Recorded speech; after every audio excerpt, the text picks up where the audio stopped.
Unit 5.1 is Venn diagrams, and what we're going to do here is we're going to use a Venn diagram to answer conditional statements. Remember, conditional statements have an if part and the then part. Sometimes the if and then are not even written there. You would have to rewrite them in that form. But there's a given part and a conclusion part.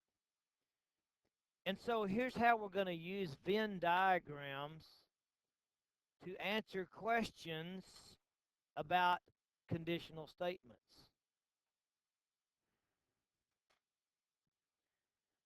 We're going to first of all draw a Venn diagram, and the way we're going to do that is we're going to draw a big circle with a little circle inside. Draw a big circle with a little circle inside.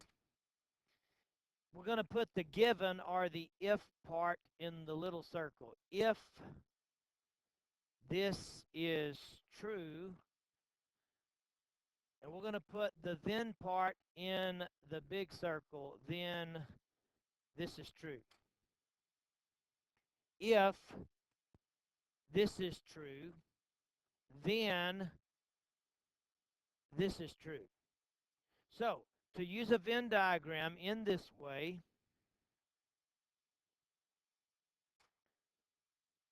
we're going to read the statement. We're going to place dots wherever you can. That would make things make sense with your big and little circle. I know this looks crazy right now, but it'll make sense. We could have points inside the little circle, which would make them in the little and big. We could have points that are inside the big, but not in the little. So we've got points in the little that are also in the big. We could have points in the big, but not in the little. Or we could have points outside the big circle, which would not be in either one. So if we think about it, if this is true, the then's automatically true because it's always in the big circle. This is stuff that can be true when what you're given is not true. And this stuff out here is not true for either one. So true for both, true for the conclusion only, not true for either one. Okay? We're going to use the results of putting dots here and there to reach conclusions. Okay, this is going to make sense as we look at examples. Okay, example. Here's a statement. All squares have equal diagonals. Now, we know that's true because all squares are rectangles, and all rectangles have equal diagonals, so we know that this is true all the time. Okay, so we're going to go from this statement to rewriting it as a conditional, and so we're going to put if, we got to get it down to 1, right? A figure is a square. Can we reach the conclusion it has diagonals? Or what if we said it's not a square? Or what if we just said it has equal diagonals? So if we wrote a conditional statement, it would say if a figure is a square, then it has equal diagonals. But then we could think, well, but what if it's not a square? If a figure is not a square, then do we conclude that it doesn't have equal diagonals, or what do we conclude? Or we could say, well, what if the figure has equal diagonals? Does that prove to us that it is a square? All right? Okay, so what we're going to do is we're going to say all squares have equal diagonals. And so we're going to create our Venn diagram.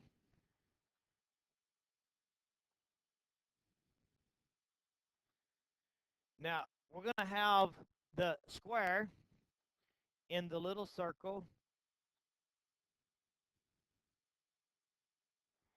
every time. So the little circle every time is going to represent square. The figure is a square. The figure is a square. And the big circle every time is going to be equal diagonals, equal diagonals, equal diagonals. Now, we want to put dots to figure this out. We're trying to say the figure is a square. If the figure is a square, where's the only place we can put dots? In the little circle, because the little circle represents things that are squares. Now, if it is a square, then what can we conclude? For every single point in that little circle is also in the big circle, so we can conclude that all squares have equal diagonals. Since all points in the little circle are also in the big circle, then we can conclude that if a certain figure is a square, then it must have equal diagonals. Okay? And I just gave it a name. Now let's look at the second one. It's not a square.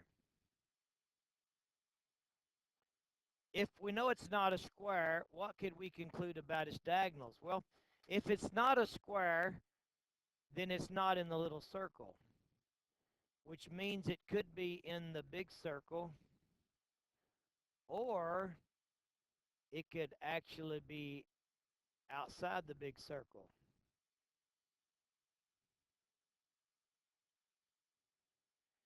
So if it is not a square,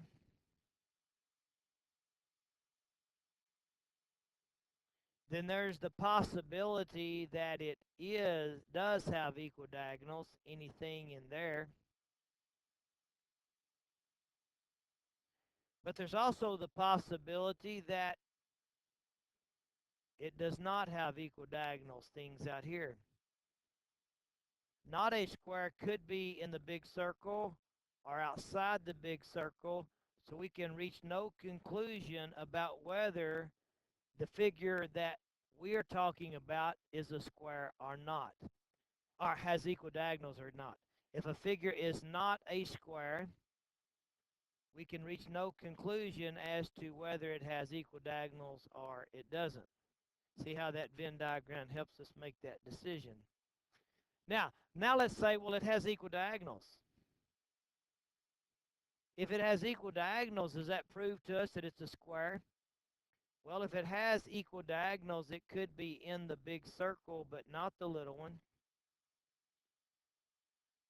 Or it could be in the big circle and in the little one. So if it has equal diagonals,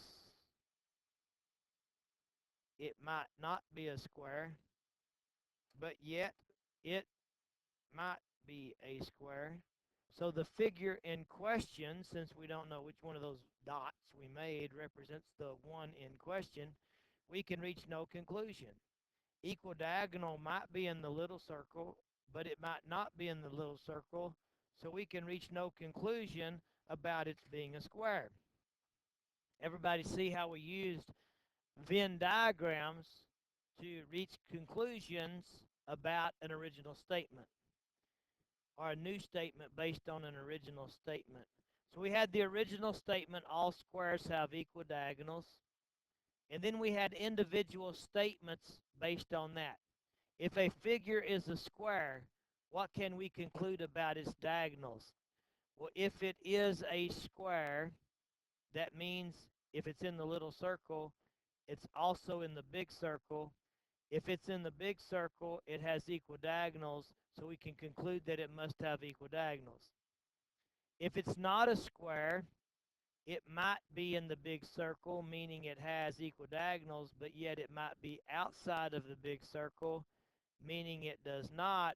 So if it is not a square, we can reach no conclusion about its diagonals.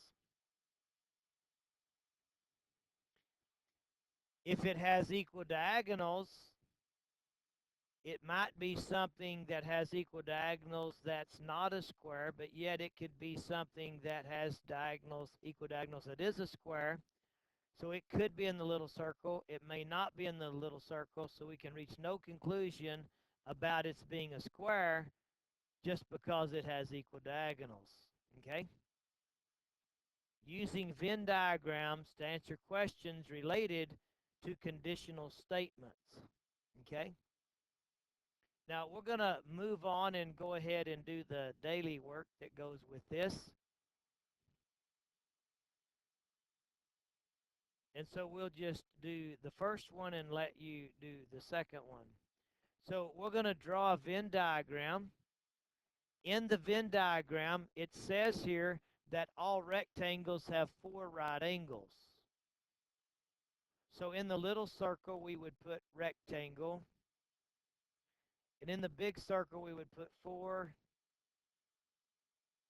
right angles, 4 90-degree angles. Okay?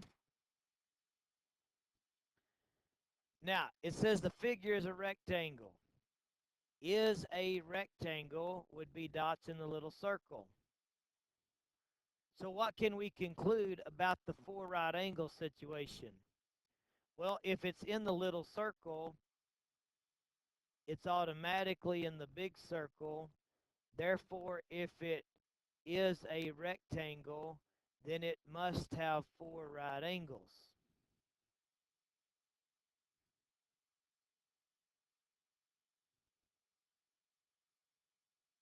Now, we knew that because that's the definition of a rectangle, but we could use the Venn diagram in conjunction with that given statement and the second statement to reach that conclusion. Now, figure is not a rectangle. Figure is not a rectangle. Let's go back to that. Again, we're going to take the original statement. All rectangles have 4 right angles. The given, the if part, the hypotheses part, the first part goes in the little circle. The conclusion or the little part, the final part goes in the big circle for 90-degree angles. Excuse me.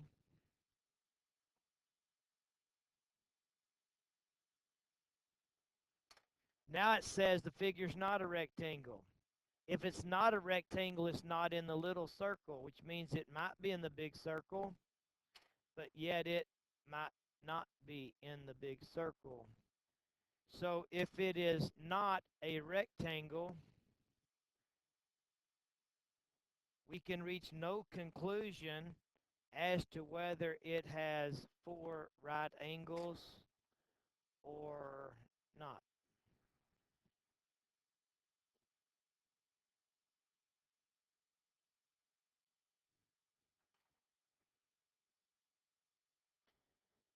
The next statement says it has 4 right angles. Let's go back to our original picture. Inside the little circle is the rectangle concept. The big circle is the 490-degree angle concept. This said the figure has 4 right angles. 4 right angles. If it has 4 right angles, it could be in the big circle but not the little. But yet it might be in the big circle and the little. So if it has 4 right angles, it might not be a rectangle, but yet it might be a rectangle.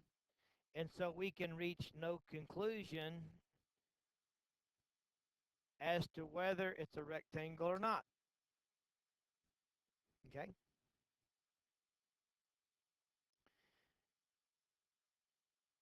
I'll go ahead and finish this one and let you do the next one all by yourself.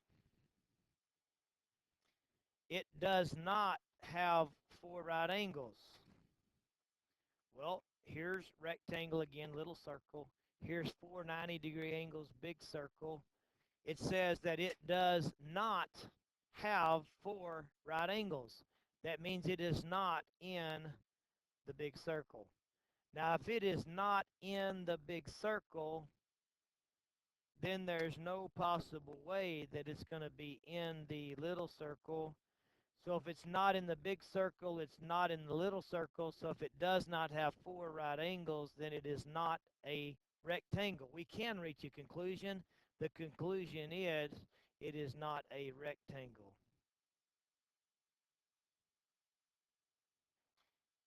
Any questions on Unit 5.1? Okay, you're going to do the rhombus. There are some use a compass, a protractor, reach conclusions. Again, it's very important that you do these to learn how to use these construction devices to also get a mental picture of the upcoming rules and what they are all about. If you're not sure how to fill in these blanks, then you know to look at the next lesson, because what we're doing is discovering the next lesson. So if you look ahead to the next lesson, you can make sure you reach the right conclusion. Okay? Now, we understand that as you measure, you may be off 1 degree or something. Uh, but we're still wanting to get as accurate as we can, and we're still wanting you to reach the true conclusions. And those conclusions, again, will be the next lesson. So sneak ahead, look at that, and make sure you answer these correctly. Very important. Please do these. Thank you.